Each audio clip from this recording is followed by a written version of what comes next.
Up on the city with a vengeance. More than a dozen tornadoes touched down in our part of the state. This was the scene early this morning. Homes mangled and torn from their foundations, trees uprooted and tossed about like matchsticks. Good evening and welcome. 4 people are confirmed dead from the tornado, and when you look at the damage, it's amazing. Many of the survivors walked away from the wreckage that had been their homes. Destruction was everywhere this morning. Up there.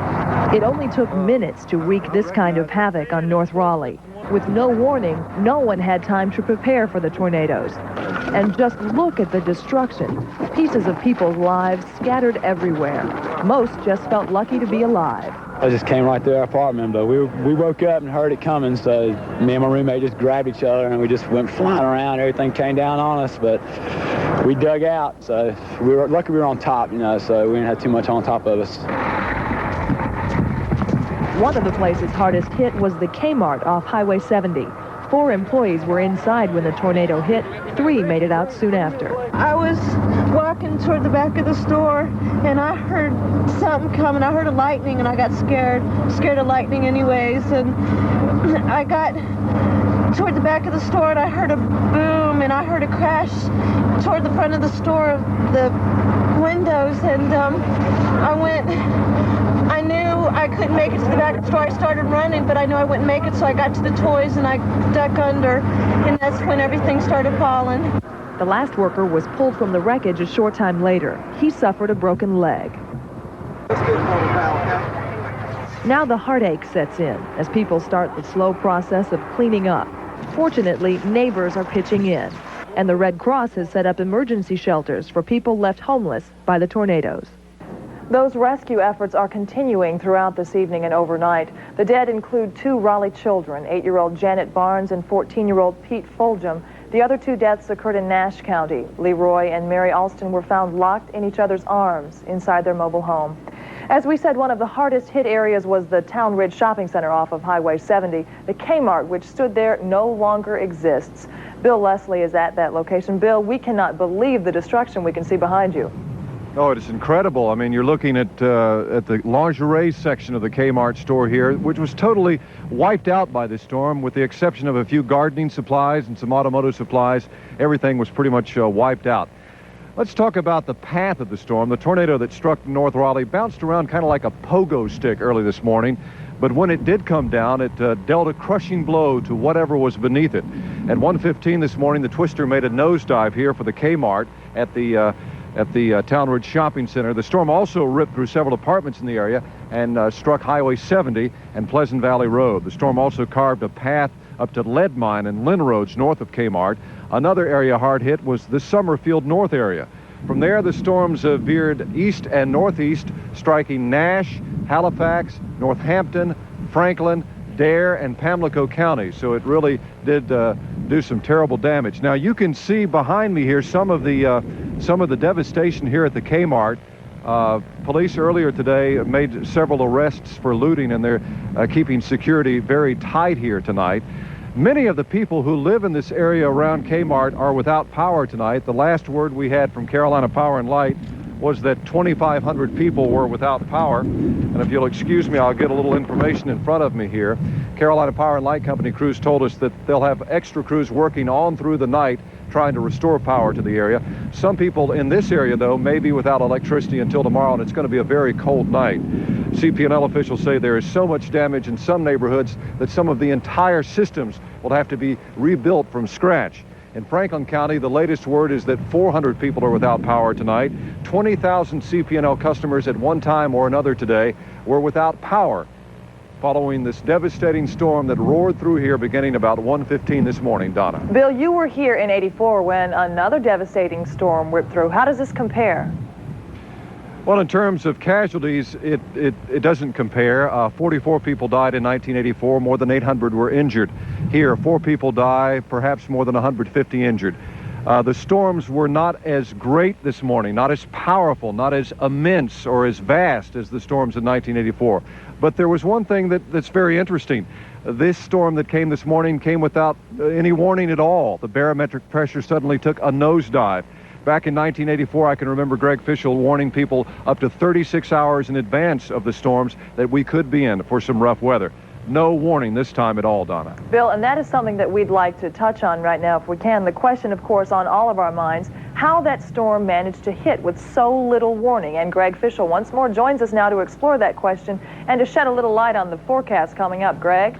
Well, Donna, there are two ways, I guess, in which you can actually deal with forecasting an event. The easiest way is when there is already a history or a past record of what a storm has done. For instance, had there been damage reported in Charlotte last night and then on toward Asheboro, it simply would have been a matter of figuring out where it was going to go from there. But the initial damage report actually occurred in Wake County. If we can show you a map very quickly here as to where the counties were that were affected by the storm last night. If we can punch that up, there you go. The first report of damage actually came out of Wake County about 1 to 1:15 in the morning, so we had nothing to go on from past history. None of the radars in the area indicated anything all that abnormal. They indicated normal shower and thunder shower activity, and this is a problem in this part of the country. The tornadoes here in North Carolina are not as easy to see on radar as they are out in the plains, and so sometimes one or two of these things can sneak by you. A few years ago, back in Zebulon, tragically, there was a man killed by a storm that on radar looked very, very innocent. Certainly the residents of Zebulon remember that all too well. But thankfully, the worst is over now. We're in for a dry, cool period as we head toward tonight and tomorrow, and then the chance of a bit more rain, Donna, as we come up toward the middle part of the week. We'll have, of course, much more on all of this coming up at 6 and also during our special at 7. All right, Greg, we thank you for that insight. Many people who were left homeless by this morning's twisters are seeking shelter this evening. Stuart Scott joins us now from one of those places. And Stuart, are there a lot of people there? We can't really see behind you from this shot. Well, Donna, right now there are about 3 families here at the Martin Middle School on Ridge Road in Raleigh. That's about 25 people altogether, but earlier there were dozens more. Red Cross officials tell me some of the people have gone back to their homes to try and assess the damage. Others have found shelter with friends. But many of the people who were left homeless tonight, many of those who have found shelter with friends, well, for well over 100, they have been left, they've had to come here to take refuge here in the shelters. And for them, Leslie Boney tells us this has been a day of painful separation and fear. 111 faces, 111 stories of a night these folks will never forget. It's a miracle that we all lived. When I prayed for my family, I prayed for everybody in the apartment complex because it was just like a locomotive, and I could hear it coming from a far distance. What did you lose? I really won't know till I get back. What these people wanted more than rest was to go home, to see what was left of home. But for much of the day, with their neighborhoods closed off, they had to stay here. With their roofs gone, they were grateful for a school gym roof over their heads. When warmth and shelter were taken care of, ham radio operators were there to link the evacuees to their loved ones who'd heard the stories of the storm. We're really expecting to bed down here tonight. Over. Whatever you need, just let me know. And stories there are. Tony DeVita clutches at a pillow. It's all he has left from his apartment. When I looked up, there was only the sky, and when I looked over to where the bed had been, only the frame was there. I couldn't tell you where the mattress and box springs were. They're confused at what's going on outside in their homes, and they're not sure exactly what to expect when they come into the shelter. So that usually takes a lot of coping. Coping made easier by clothes, donated by others who've heard, who care. Well, we surely thank you. Maybe most important in the short term, businesses have come through with food.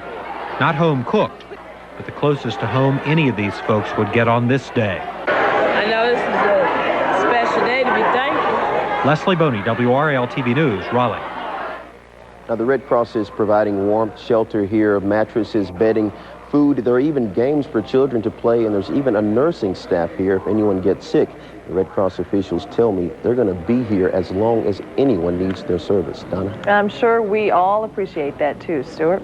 Martin Middle School isn't the only tornado damaged shelter operating this evening. People also can go to St. Mark's Methodist Church located on Six Forks. In Wake Forest, the local fire department has set up a place for those in need. Also, the Ramada Inn at Crabtree and Blue Ridge is offering free rooms, but only if people are referred by the Red Cross or fire department or other emergency people. And as usual, the Red Cross is aiding those who need it. If you need the agency's assistance, call 833-3017. Or, if you'd like to offer your help, call 890-3345. 888-888-5050. The Salvation Army has also set up a post for people to bring blankets and clothing. You can take the supplies to P&S Public Storage on Departure Drive. That outlet will be open until 6 o'clock. Clothing donations also are being accepted at the entrance of North Hills Mall. WRAL-FM is collecting items for the homeless. A spokesman for the radio station says you can drop the items off throughout the evening. Dick Messenger says anyone wishing to make a donation after tonight should call WRAL-FM. And still ahead, Governor Jim Martin talks about the tornado damage he saw firsthand today. And Renee McCoy joins us with her own personal tornado tragedy.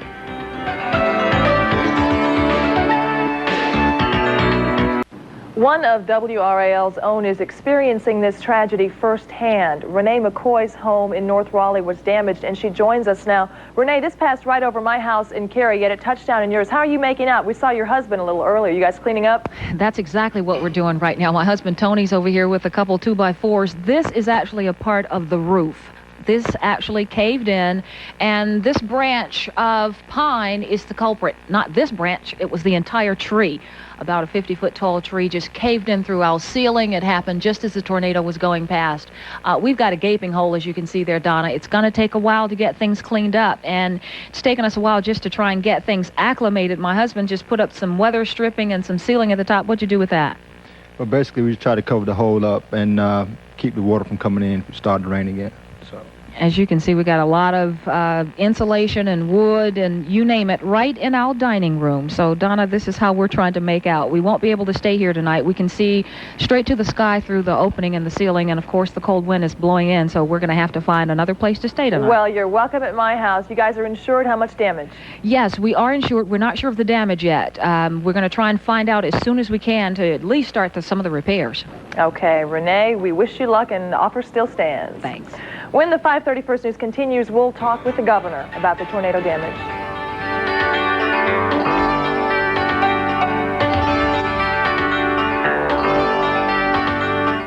Governor Jim Martin has been out today surveying the damage. He joins us now live from the governor's mansion. Governor Martin, thank you for joining us. First of all, are you going to try to get this area declared a disaster? We've already submitted a letter to the Small Business Administration for one step that needs to be taken. They have available low-interest loans. Not the same as not having been hit by the tornado, but at least it'll help both residences and businesses to recover to that extent. In order to qualify, we had to find some 25 facilities, both homes and businesses, that had over 40% damage that wasn't insured. But there was so much damage in Wake County that we believe we can certify that, and so I've already submitted that letter and will for other counties as the evidence accumulates. It'll take us a couple days to get the evidence that we need. Will we qualify for federal aid? Well, when I mentioned the Small Business Administration, that is a federal program. Generally, when people speak of a disaster declaration, in some states you can't even get the state agencies, the Highway Patrol and so forth, the National Guard, mobilized to work on the program. But in North Carolina, fortunately, a couple years ago, they took a step where we don't need to do that. Just immediately, as soon as the first call comes in, the state agencies begin to respond along with volunteer agencies from the affected area of the state. Governor, lots of folks moving into the area, they're used to hearing the civil defense sirens. People are asking us all day long, was there a problem with the state system? Can you address that? You mean as far as an early warning is concerned? Well, apparently from interviews that I've seen with the Weather Service, there was no forewarning from the weather pattern. They knew that there was a storm, that there was the first leading edge of a front, and that it was broken up into maybe 4 squall lines, but it wasn't until the first tornado touched down that it began to show evidence that it would be a tornado system. But the state's emergency system is intact and they will work should we need them. Well, it's intact. I don't know what kind of warning there would be in that area that would have been satisfactory. Again, there was very little, in fact, there was no advance time before the first tornado touched down. And the evidence that's available shows that it developed very quickly, I mean, just in moments, as the thundercloud formation built up to where you had the kind of energy, the kind of wind pattern that would produce a tornado. It started at the southern end of one long squall line and worked its way straight up that squall line right up on into Northampton County. Well, Governor, we thank you so much for taking time to join us. We understand you're going to have a busy next few days. We wish you luck. Well, thank you for what you and your associates and other news media have done to help inform the people and show them what's out there and maybe save them a trip into areas where they don't really need to be right now. But there's a lot of heroism out there today as well as a lot of tragedy early this morning. Again, Governor Martin, thank you for joining us. Rush hour traffic is bad enough, but with traffic being rerouted because of the tornado, it's more hectic than usual. Let's check in with Mark Grady to see where the snags are. Mark? Well, if anybody's using Creedmoor Road northbound, Donna, it's going to be a nightmare from Glenwood Avenue all the way up to Sawmill area. Also eastbound traffic that's on Glen Road and Sawmill trying to access Six Forks Road to get from those areas are really backed up and causing problems. As officials say, if you don't have to be in this area, it's best to stay out because all in this area, especially the majorly traveled routes, including Glenwood Avenue returning to Raleigh around the Kmart area, all of those are jammed up, and it's better to stay away from those areas so that folks can continue to clean up. Donna? Some advice to follow, Mark. We thank you. Some people who lost their belongings in the tornado will get them replaced, but some are out of luck. Details coming up.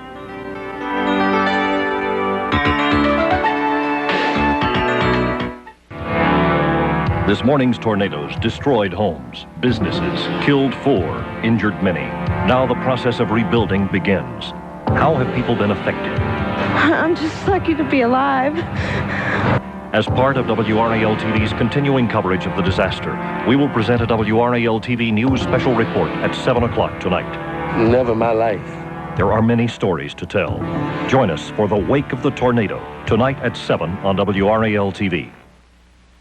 The storm has passed, but the devastation remains. Hundreds of families face major cleanups, and Tina Selden joins us from the home of one of the victims to see how they're coping. Tina, this is one of those times where insurance can be a real lifesaver, right? Yes, it definitely will be in the days to come. And as you already know, Renee McCoy and her husband Tony had a bad night last night, and they've had a bad day, and they join me now. But luckily, Renee had insurance, and I'm sure, Renee, that's one of the first things that you thought about. Minutes after it happened, I read my policy by candlelight because the lights were out, and immediately first thing this morning called the local agent. Well, that's what you need to do, and that's a mistake a lot of folks make. Instead of calling the agent, they call the insurance company office. You need to definitely call your agent. They can file your claim more quickly. And because there are so many people who need repairs right now, expect a wait before your house is back in shape. The dust has cleared, and the people who live in the storm-ravaged houses and apartments can only be thankful it wasn't much worse. Among the victims, Renee McCoy and her husband Tony. A tree fell on their house, causing extensive damage to the roof inside and out. And we heard this loud noise, and it was just as people have always described to me on camera. It sounded like a train coming. We immediately got up and went into the bathroom, which was the safest part of the house, and just huddled together and just hoped that it blew over. Now, like hundreds of other victims, Renee and Tony wait to see how their insurance company handles their claim. If you own your house or condo, chances are you have insurance. Lenders require it before you buy. But if you rent, it's a different story. About 75% of the people who rent aren't covered. If they don't have any insurance, the landlord is not carrying the insurance for them. So they're out of luck. What about the cost of renter's insurance? Does it come out being beneficial, or does it cost a lot? It varies according to where you're living, but it usually runs about $100 a year. And how much coverage do you get for that $100? For about $15,000, $20,000 worth of coverage. It's too late for many victims this time, but agents expect a flood of calls from renters who now want policies. But insured or not, a positive outlook never hurts. A lot of people go out to a Christmas tree lot and buy a tree for Christmas, but ours just comes through the roof. Well, Renee, you seem to be in pretty good spirits about it. How do you feel? Despite the damage, we've got to be thankful because a lot of people were hit a lot harder than we were. That's true, and thanks a lot. And we are all thankful that not more damage or more injuries took place. We certainly are. Everybody keeping their chin up. That's important. You know, it is hard to find anything upbeat to say about this tornado, but when we come back, you'll see some folks making the best of a bad situation.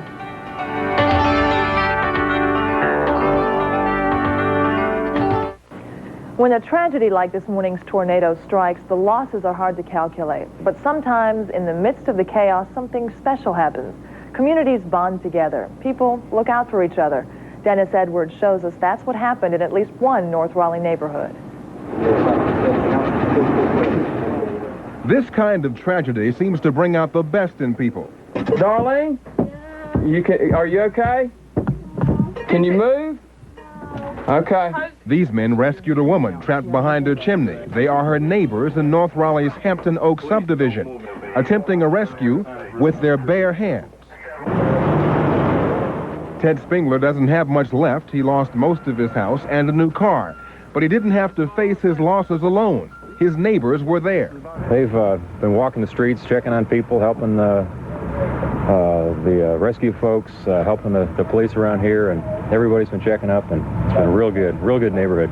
It didn't take long for this community to come together. As soon as the winds died down, neighbors were helping each other. Well, we're taking each other into our homes because there's a lot of people here that they're going to be cold and hungry and so on, and don't really have any place to go, and there's a number of them that won't be able to come back.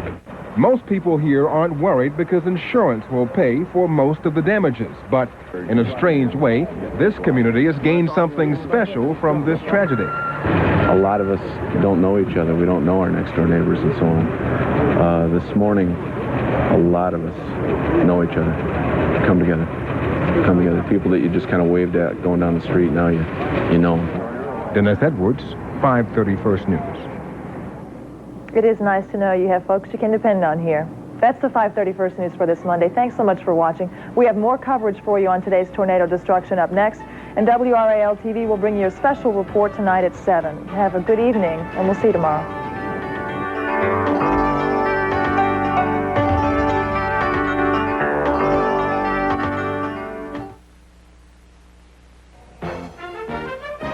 Good evening, I'm Charlie Gaddy. We'll be bringing you more of the devastating story of the storm that hit Wake and several other counties in North Carolina today. 4 people are dead, countless millions of dollars in damages. Wake County was not the only county involved. Scenes from Nash County and some of the other places around our state. Coming up next on WRAL TV News. WRAL-TV, Raleigh, Durham, Fayetteville. From WRAL-TV, Charlie Gaddy, Adele Arakawa, Bob Debardelaben, and Tom Suter with North Carolina's leading news team.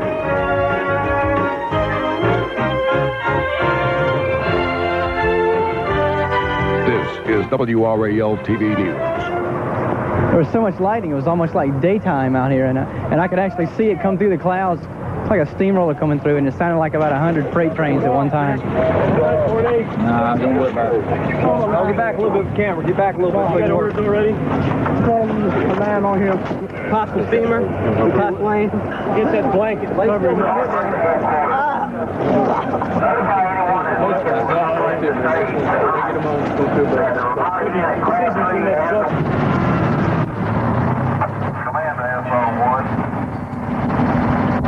It's a nightmare.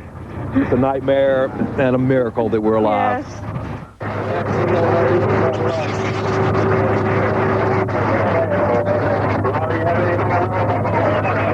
I heard a boom and I heard a crash toward the front of the store of the windows, and I knew I couldn't make it to the back of the store. I started running, but I knew I wouldn't make it, so I got to the toys and I ducked under, and that's when everything started falling. I'm just lucky to be alive. Let's go. Coming in, watch this. Number 1, wait for it. Right. Yeah. Okay. You know where you're going? Ladies and gentlemen, what you have just seen was indeed the beginning of a nightmare. As you know, tornadoes have struck Wake, Franklin, Nash, Halifax, and Northampton counties without warning. Pamlico and Dare counties were also hit, but Wake County got the worst of it. I'm speaking to you from the Westwood subdivision, which is just off Creedmoor Road, and let's just take a look here in this live picture. In those bedrooms up there last evening at this time, people were asleep. In fact, I talked with a young lady who slept in that bedroom on the far side, and she related to me earlier today that when she heard the roar, she grabbed her little dog and headed downstairs and dived into a closet. She did not get a scratch. It is incredible how many people escaped this, but not all did. 4 people have lost their lives, 2 in Wake County and 2 in Nash County. The stories are heartbreaking. The tornado that killed a Nash County couple also left 2 children with no parents and no place to live tonight. Roy Alston and his wife Mary were found with their arms wrapped around each other. Their 2 children with them in their mobile home survived it. Then there's the story of the 8-year-old girl, Janet Barnes, the 3rd grader who was described as everybody's friend. Also killed another youngster, 14-year-old Pete Fulgham of Raleigh. When it was all over, more than 150 people were sent to area hospitals for cuts and bruises. Many of them were released. Homes and businesses were demolished. And tonight we're going to show you the devastation. We're going to show you the path of the storm. We're going to talk with a great number of people who were in this storm and survived it. Good Lord, look at that. Walking into this neighborhood is very much like walking into a Hollywood set that is built for a horror movie. The difference is this is real. The people aren't actors. They are doing the best they can to cope. Some recounted the moments they will never forget. About 1 o'clock or so, we woke up and heard a loud sound like a great huge hive of bees. And Hazel said it was a tornado, or she thought it was, and we went to get the kids, and we got out in the upper stairwell, and top came off the house. We just got down on our hands and knees and covered each other up with our bodies and stayed there. Wake County Sheriff John Baker took me into this neighborhood that he had visited earlier this morning. A tornado does strange things. It will devastate one home and leave the next one practically untouched. I say it's amazing how it can take the roof right off and leave the books on the shelves. The neighbors were looking out for each other. Those whose homes were spared were offering shelter to the others. Believe it or not, nearly all of the people who live here made it through with few injuries.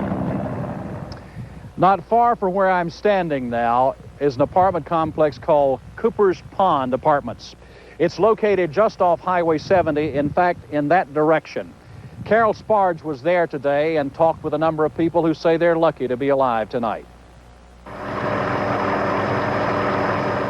It was as though a giant stomped on this apartment building, crushing 12 apartments, leaving people like Lisa Saylor homeless. Saylor calls for her 15-year-old cat without much luck. But Saylor knows the tornado could have been much worse. I just can't believe how bad it looks. I can't believe everybody made it out.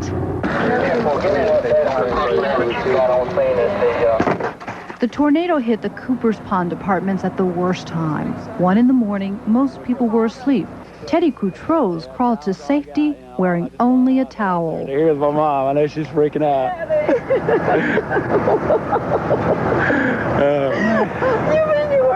I'm all right, Mama.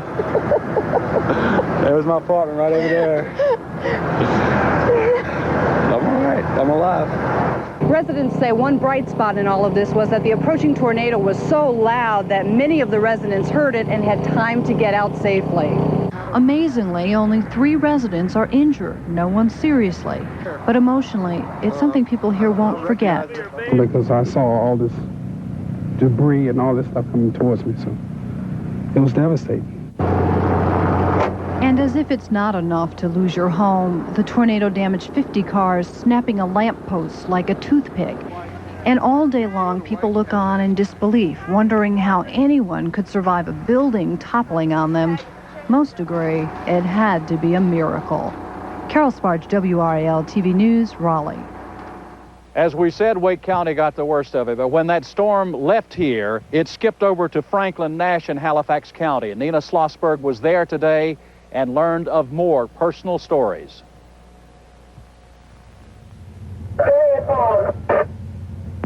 If they got some chainsaws coming this way, to come on out.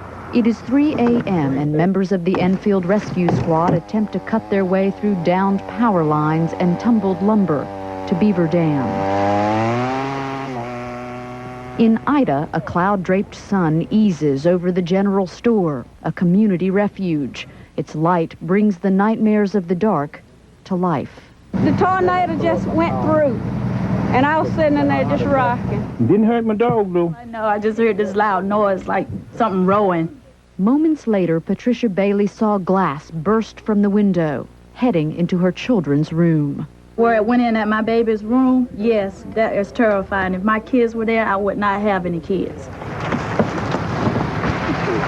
It is 9 a.m. in Castalia, Nash County, as Carolyn Hicks and her friend travel up a dirt path to where her cousin once lived. Yeah, he's just in the record about. Leroy Alston and his wife died when their trailer spun into the trees, leaving behind their 2 children, orphaned and homeless. I just called everybody, and the only person answering was my sister. I disconnected, but I'll get word to him, Billy. By 10:30 a.m. on State Road 1004, work is underway on dead power lines. You have to know what you're doing. You might get on some wire that might be still hot. Across the road, a house stands on its point, wrecked. The neighbors behind plug away at cleanup, not surprised. No, when I was crawling all over the glass last night looking for them, I knew what I had. A mess. At noon, off Highway 56, hundreds of thousands of chickens squawk hungry, trapped inside the remains of 8 leveled poultry houses.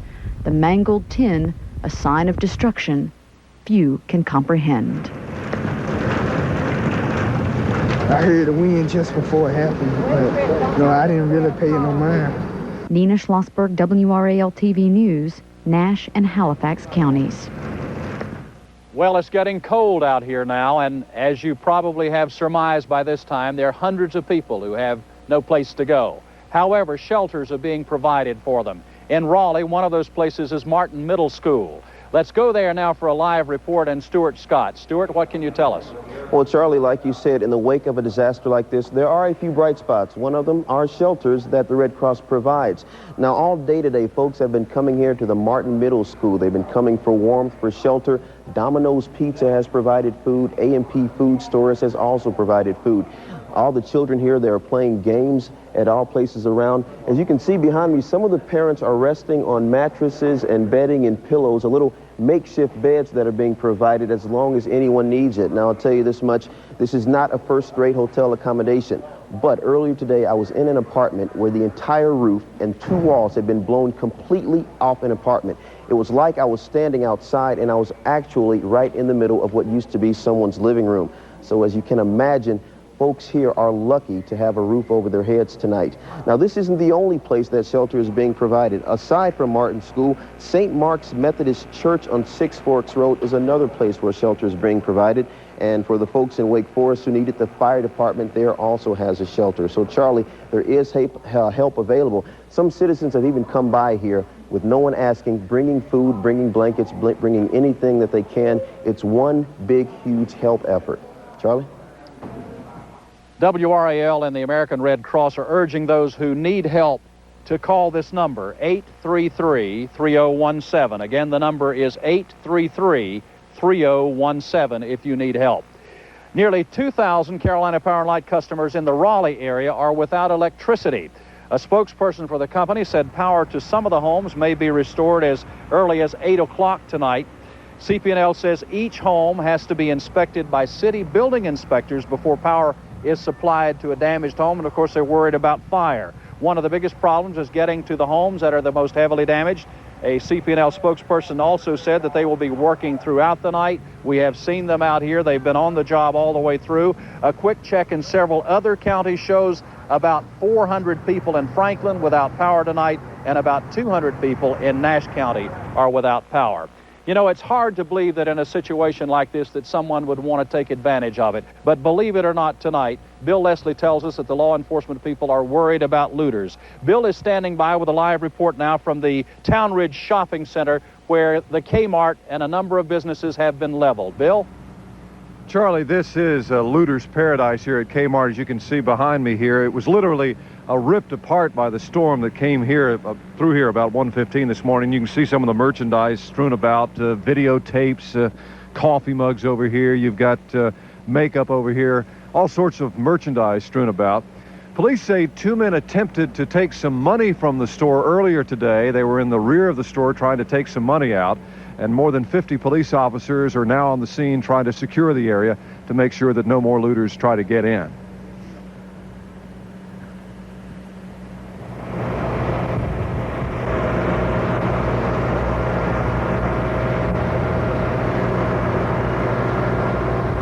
Well, it has not been a problem so far. There are going to be units in this area on a 24-hour basis for the duration until we get things straightened out and get things under control. Sergeant Gardner says he doesn't anticipate any additional problems tonight, but it may be anywhere from 8 to 10 months before they resurrect this store and get it back to where it was before the storm came through this morning, Charlie. Bill, thank you very much. And Bill, as you perhaps know, this came in late this afternoon. The city of Raleigh is organizing a community watch citizens group. That group will go out and try to help protect property against looters, and the meeting is scheduled for tonight in City Hall. As a matter of fact, it started just not long ago. Several people asked me today as I traveled about, and last night too, why weren't we warned of this impending tragedy? And Faith Murphy found out some answers to that, and some may surprise you. Certain that there were tornadoes involved, but the survey crews are out there right now to determine if there was more than one tornado or if it was part of the same tornado.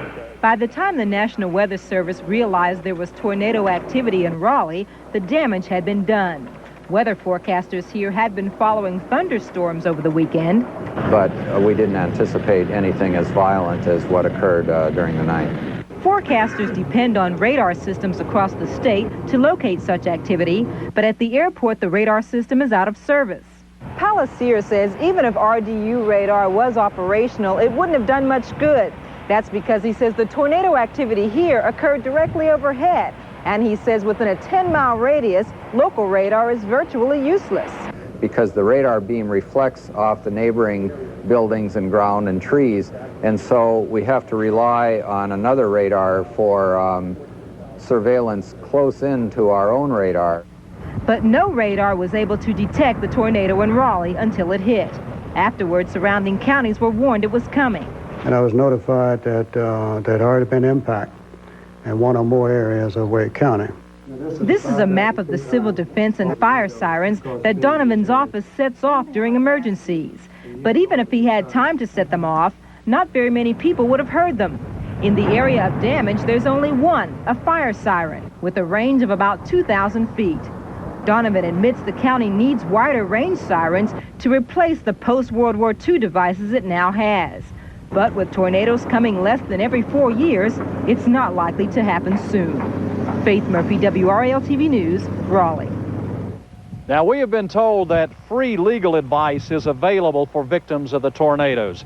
The North Carolina Bar Association's Young Lawyers Division says it's willing to help, and if you need any advice on property damage, legal papers, or any other questions, you may contact them, and they've given us a number to pass along to you. It is 828-0561. That is 828-0561. Ask for Disaster Legal Services.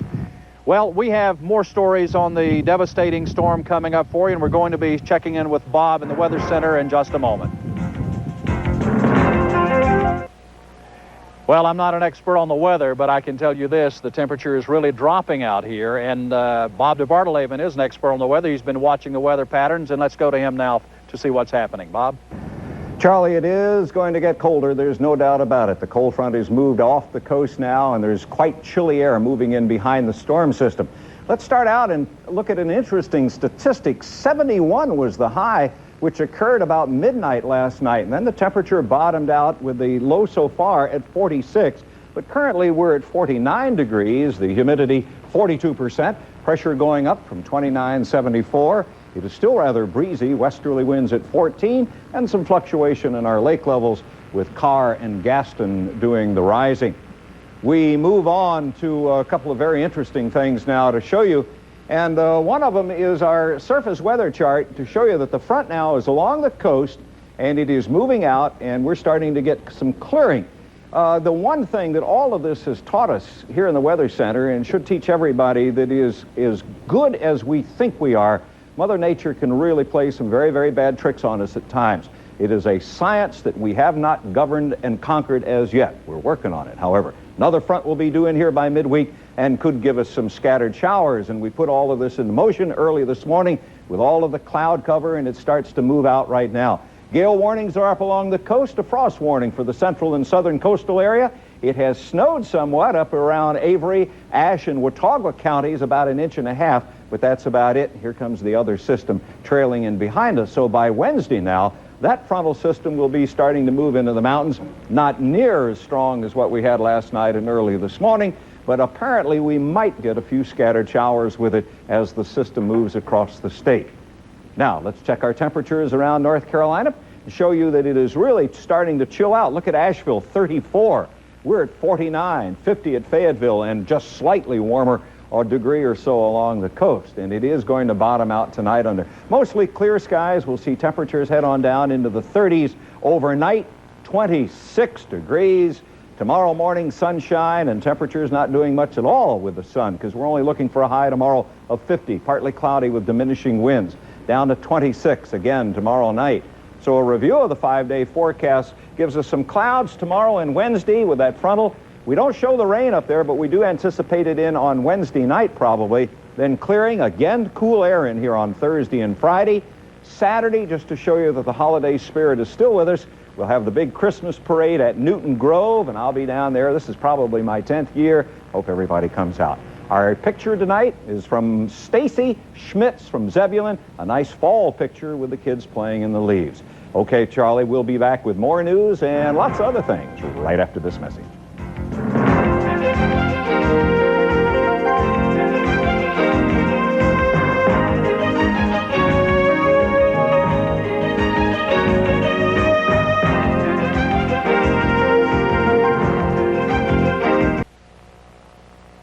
Well, when something happens as it did today that involves so many people who need help, a lot of people turn to the Red Cross, and a lot of those volunteers were out today. Craig Marbury followed one of those volunteers around today and has that story. Eat it later, because you know you ain't got no lights to cook. Eat. We want you to have it, because it's another mobile. When this get empty, another one's coming up here for supper. Thank you. Naomi Cannon is 68 years old. She's a Red Cross volunteer who comes out of retirement when disaster strikes. It make me feel sad, and then it make me feel good again that we can do something to help. A tornado has left the Caliber Oaks apartments in shambles. Yeah, your sandwiches right around here? Naomi Cannon is helping victims recover by offering food and friendship. Today, her efforts are duplicated by nearly 100 other Red Cross volunteers. Do what we can. We were there this morning for moral support when those people got there and had no one to talk to, and most of them were in shock. We were there to talk to them and just to kind of stay with them, which seems to have meant a whole lot to them. Fresh fruit. I just love it. You know, you're doing something for people. Naomi Cannon says she's here because she cares. She can't give victims shelter or clothing or money, so she gives them a little of her time and a lot of her heart. Red Cross van, get hot food, fruit, sandwiches, coffee, drinks, everything. Don't cost you one thing. We come out here to help you, and you're welcome. Craig Marbury, WRAL TV News, Raleigh. Now, we repeat, if you think you need assistance, we have a telephone number, the Red Cross and WRAL urge you to call the number 833-3017. That's 833-3017. Well, last night's tornadoes became today's insurance claims. If you are insured, file a claim by calling your agent and not the insurance company that covers you. But if you rent and don't have renter's insurance policy, don't expect anyone else to pay for the things that you lost in the storm. If they don't have any insurance, the landlord is not carrying the insurance for them. So they're out of luck. They need to buy renter's insurance. We are told that renter's insurance costs about $100 a year for $20,000 worth of coverage, but most people who rent do not have the policies, and we're not selling the policies. We're just simply giving you the information. Well, today was to have been Adele Arakawa's last day on the air with us, and of course we're sorry about that, but we had such an emergency, Adele, that we had to keep you on another 24 hours. Well, that's certainly understandable, Charlie, and it has been a busy day. It's one of those unfortunate things that you really hate to see happen. It really indeed is.